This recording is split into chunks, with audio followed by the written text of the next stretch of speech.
आज के इस लेक्चर में मैं आपको बताऊंगा कि किस तरह से हम एक्सपोनेंशियल और लोगरिथमिक फंक्शन का डेरिवेटिव लेते हैं।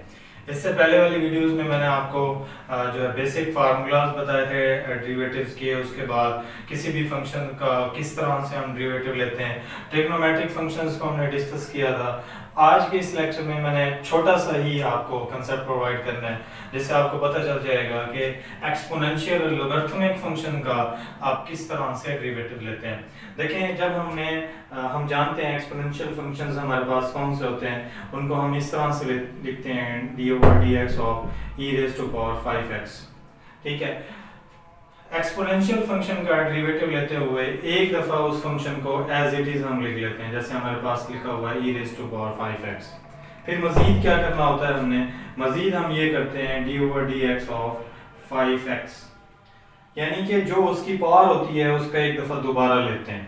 एक दफा उस फंक्शन को वैसे लिख लेना है आपने, फिर उसका क्या करना होगा, एक दफा उसको उसकी पावर का डेरिवेटिव लेना होगा।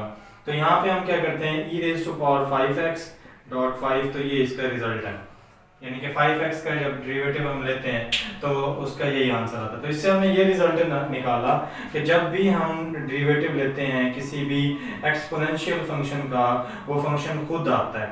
यानी कि ये भी आपसे पूछा जा सकता है किसी भी इंटरव्यू में कि कौन सा ऐसा फंक्शन है जब उसका डेरिवेटिव लिया जाए तो वो फंक्शन खुद आता है, तो आप कहेंगे एक्सपोनेंशियल फंक्शन। ठीक है जी, तो ये मैंने आपको कंसेप्ट प्रोवाइड कर दिया है कि एक्सपोनेंशियल फंक्शन का डेरिवेटिव किस तरह से लेते हैं। अब बात करते हैं लोगरिथमिक फंक्शन का। लोगरिथमिक फंक्शन का डेरिवेटिव लेते हुए फॉर एग्जांपल मेरे पास ये वैल्यू है d/dx of log natural x।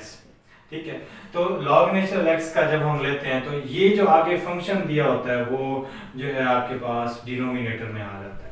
यानी कि जब हम लोगरिथमिक फंक्शन का डेरिवेटिव लेते हैं तो जो ये फंक्शन दिया होता है log के आगे कोई ना कोई वैल्यू होगी ऑटोमेटिकली, तो वो डिनोमिनेटर में आ जाएगी। फॉर एग्जांपल मैं एक log नेचुरल में एक फंक्शन लेता हूँ x² + 1।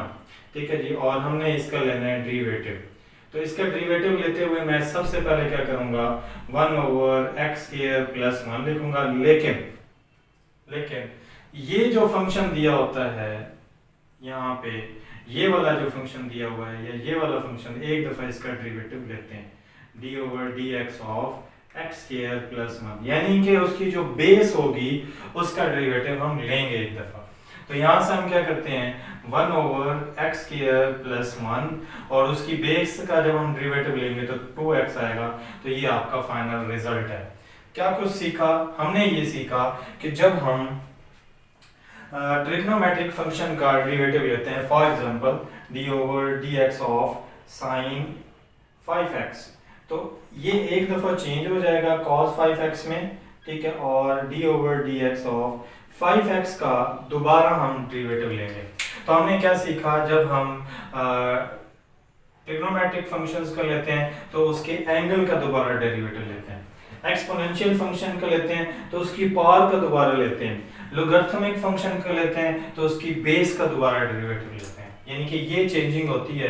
तो इस तरह से हम किसी भी फंक्शन के अंदर चेंजिंग करेंगे। तो इस तरह से हम किसी भी फंक्शन का डेरिवेटिव फाइंड आउट कर सकते हैं।